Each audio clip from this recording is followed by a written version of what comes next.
Hey, good day to you. This is Todd. I am a regular dude walking in the Word. Hey, as we're going through the book of Numbers, we're in a section now in chapter 5 where it's dealing with some issues in the camp.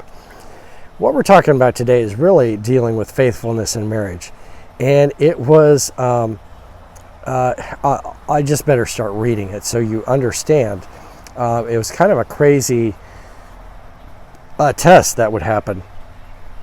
And that a husband, if he was jealous or thought his wife was unfaithful, he would have the wife go through the motions of this. So let's read here today, and let's see what happens here. All right. All right. So it's this is Numbers chapter 5, verses 11 through 31. And the Lord said to Moses, "Give the following instructions to the people of Israel. Suppose a man's wife goes astray and she is unfaithful to her husband and has sex with another man, but neither her husband nor anyone else knows about it. She has defiled herself even though there is no witness, and she was not caught in the act. If her husband becomes jealous and is suspicious of his wife and needs to know whether or not she has defiled herself, the husband must bring his wife to the priest. He must also bring an offering of 2 quarts of barley oil of flour to be presented on her behalf. Do not mix it with olive oil or frankincense, for it is a jealousy offering, an offering to prove whether or not she is guilty. The priest will then present her to stand trial before the Lord. He must take some holy water in a clay jar and pour it into dust he has taken from the tabernacle floor. When the priest has presented the woman before the Lord, he must unbind her hair and place her hands, the offering of proof and the jealousy offering, to determine whether her husband's suspicions are justified. The priest will stand before her holding the jar of bitter water that brings a curse to those who are guilty. The priest will then put the woman under an oath and say to her, "If no other man has had sex with you, and you have not gone astray and defiled yourself while under your husband's authority, may you be immune from the effects of this bitter water that brings on it the curse. But if you have gone astray by being unfaithful to your husband and have defiled yourself by having sex with another man, at this point the priest must put the woman under oath by saying, 'May the people know that the Lord's curse is upon you when he makes you infertile, causing your womb to shrivel and your abdomen to swell. Now may this water that brings the curse enter your body and cause your abdomen to swell and your womb to shrivel.' And the woman will be required to say, 'Yes, let it be so.'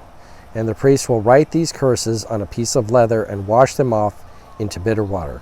He will make the woman drink the bitter water that brings on the curse. When the water enters her body, it will cause bitter suffering if she is guilty. The priest will then take the jealousy offering from the woman's hand, lift it up before the Lord, and carry it to the altar.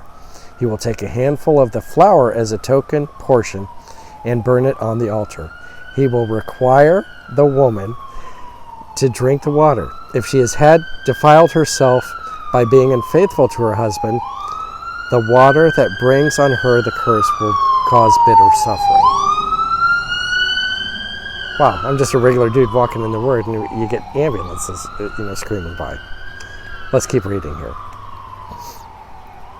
Her abdomen will swell and her womb will shrink, and her name will become a curse among the people. But if she has not defiled herself and is pure, then she will be unharmed and will still be able to have children. This is a ritual law for dealing with suspicion. If a woman goes astray and defiles herself while under her husband's authority, or if a man becomes jealous and is suspicious that his wife has been unfaithful, the husband must present his wife before the Lord, and the priest will apply this entire ritual law to her. The husband will be innocent of any guilt in this matter, but his wife will be held accountable for her sin. Okay. The whole point of this is to promote faithfulness in marriage, okay? If the woman knows that this is going to happen, if she's unfaithful and doesn't even get caught, but her husband is suspicious of it, probably not going to do that, even though people are unfaithful to each other all the time, even knowing the terrible consequences that will result, but they still are unfaithful to each other. It doesn't make sense to me, but people are still like that. So you had this, and God was promoting, the faithfulness of marriage, being, faithful to that one man or the one woman. I don't think this really happened much. Warren Wiersbe in his commentary said he can find no evidence that this was ever done. I think it and he thought it scared people so much that they didn't allow this to happen. Okay, so that they didn't want this to happen. And think about this: if you're a husband and you suspect your wife is committing adultery, you have to do this publicly. Take her to the tabernacle and do this whole ritual so the whole community knows your suspicions. And then you're either going to be found, it's going to be proved that she was unfaithful to you, so the whole community knows she was unfaithful to you, or it's going to be proved that you're just a jealous guy and she has been faithful to you. Either way, the whole community sees this happening. Okay, keep this in mind too, that if you were caught in adultery, it was stoning for you. Okay, and so you think about it, like say David and Bathsheba were caught in adultery. The proper consequence for that was really that both of them be stoned. So that also plays into it. We read this whole thing and point this whole thing out to point out that God wanted the marriage bed kept sacred, and it kept sacred and pure and holy. And so that's what this whole chapter is about in chapter 5. Keeping your bodies holy, keeping the camp holy, and then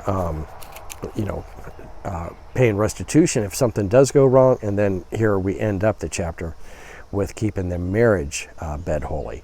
All right, so that concludes chapter 5. I thank you for watching. I am just a regular dude walking in the Word, and I look forward to seeing you tomorrow as we continue our journey through the book of Numbers. Lord's blessing. I'll see you then.